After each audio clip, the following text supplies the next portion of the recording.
நாளைக்கான வீடியோக்கான ஒரு சூப்பரான ப்ரோமோ தாங்க வந்திருக்கு. ப்ரோமோ பார்க்குறவங்க நம்ம சேனலை மட்டும் லைக் அண்ட் சப்ஸ்கிரைப் மட்டும் பண்ணிடுங்க. ஃபஸ்ட்டு எடுத்தோடனே நம்ம ஆதி பாரதி பேசிக்கிட்டு இருக்கிற மாதிரி தான் காட்டிக்கிட்டு இருக்காங்க. பாரதி உங்கள் மனசுக்குள்ளே வந்து ஏதோ ஒரு ஈகோ இருக்குது, அதனால தான் நீங்கள் இப்படி பண்ணுறீங்க.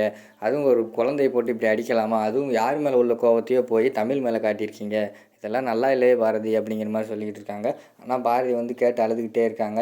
இவ்வளோ நாளாக நான் உங்களை பார்த்து ரசிச்சிருக்கேன், உங்களை பார்த்து நான் பெருமைப்பட்டிருக்கேன், எல்லாமே உங்களை பார்த்து நான் பண்ணியிருக்கேன். ஆனால் இப்போ வந்து ரொம்ப உங்களை பார்த்து ரொம்ப வெக்கமாக தலை குனிகிறேன். இனிமேல் உங்களை பார்க்குறதுக்கே எனக்கு பிடிக்கல பாரதி. ஃபஸ்ட்டு டைம் வந்து நான் உங்களை வெறுக்கிறேன் பாரதி அப்படிங்கிற மாதிரி சொல்லிவிட்டு அந்த இடத்த விட்டு போயிடுறாங்க. பாரதி வந்து அழுதுகிட்டே அந்த இடத்துல இருக்காங்க. அடுத்த சீனில் வந்து நம்ம சாரதா வந்து பிளான் போட்டுக்கிட்டு இருக்காங்க. நார்மலாக சொன்னால் இவள் வந்து நம்ம மகனை விட்டு போக மாட்டா, இவளுக்கு ஏதாவது பணம் கொடுத்து செட்டில் பண்ணி இவளை எப்படியாவது ஓச்சு கட்டிடணும் அப்படிங்கிற மாதிரி நினச்சிக்கிட்டு இருக்காங்க. உடனே ஃபோன் பண்ணி நம்ம பாரதி உன்னை மீட் பண்ணணும், உடனே வா அப்படின்னு சொல்லி கூப்பிட்றாங்க.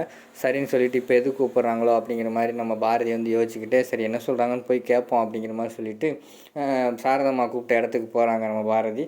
போய் பார்த்தா ஒரு மஞ்சள் பை மாதிரி இருக்குது, ஒரு பை முழுக்க வந்து காசு வச்சுருக்காங்க. அந்த காசை வச்சு இந்தா பாரதி இதை பிடி அப்படிங்கிற மாதிரி சொல்கிறாங்க. என்னதுமா அப்படிங்கிற மாதிரி கேட்குறாங்க. நீ இதை பிடி நான் சொல்கிறேன் அப்படிங்கிற மாதிரி சொன்னோடனே அதை வாங்குறாங்க. வாங்கி பார்த்தா உள்ளே பூரா பணக்கட்டு நிறைய இருக்குது. இந்த பணத்தை நீ வச்சுக்கோ, இன்னும் உனக்கு எவ்வளோ பணம் வேணுனாலும் அதை நீ என்கிட்ட கேளு, உனக்கு எவ்வளோ பணம்னாலும் நான் தாரேன், தயவு செய்து என் மகனை விட்டு மட்டும் போயிரு, அவன் கூட இனிமேல் பேசாத பழகாத, உன் மகளையும் பேச விடாத பழக விடாத அப்படிங்கிற மாதிரி சொல்கிறாங்க.